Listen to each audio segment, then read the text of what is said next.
If we need to convince Microsoft officials about this conference, we have to show them exactly how it can help them, and one of the key ways is to reduce the drain on their technical support services.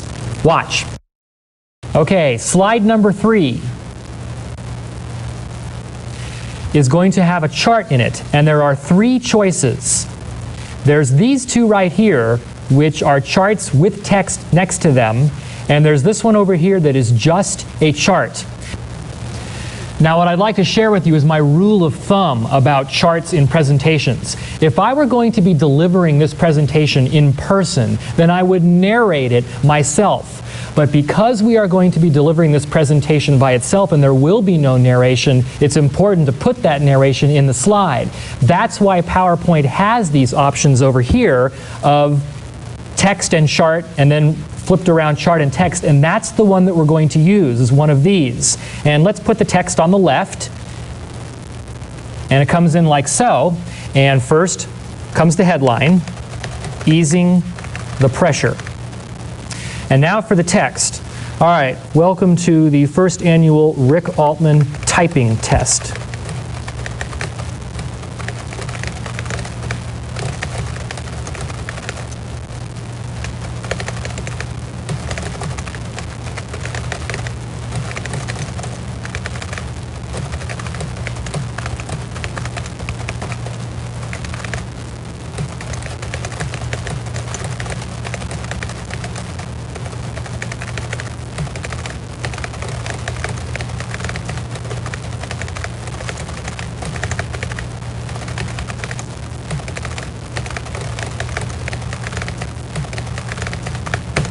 Okay, so you can see what it is that we are trying to convey here, that those people who come to our conference don't need technical support as often. The first thing we're going to do is we're going to format this box of text because it's too big. So instead of 28 point, we're going to make it 22 point. And we don't need a bullet here because all it is simply a paragraph.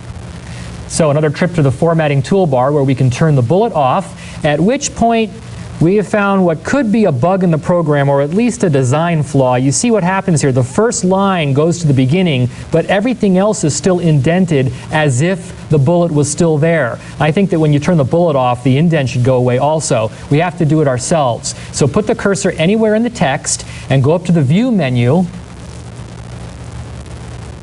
to turn your rulers on if they're not already. And you can see that little control point right there saying where the left margin really is. So we're going to move it back over by clicking on the top part of it, back over to the beginning, and there it's fixed.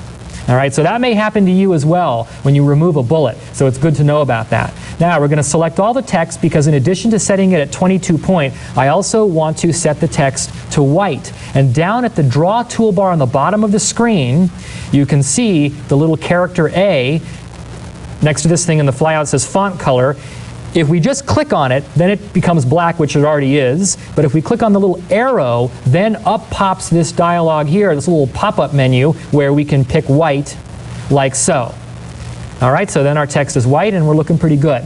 Now, I want to select the frame that the text is in as opposed to the text itself, because I want to size the frame a little bit. Right now, we have selected this frame that the text is in, and I can take any of these handles and move them. So I'm going to take this one and move it, and as I do, the text rewraps because it's all one paragraph, and I want to keep going because I want to give as much space as I can to the chart. So I'm going to keep going. In fact, what I'm probably going to do is go too far and then come back a little bit so I know where I'm at. So I'll just keep tweaking this a little bit, like so, and maybe I'll just bring this frame down a little bit so we can see the last word. There we go. Now I can also, if I want, use my arrow keys to move this frame. So I'm going to press the left arrow key. See, now there's up and there's down and there's right. You can just sort of nudge it over a little bit with your arrow keys. So what I've done now is I've taken that paragraph and I've moved it as far over as I can comfortably go so I can give a lot of room here for the chart itself.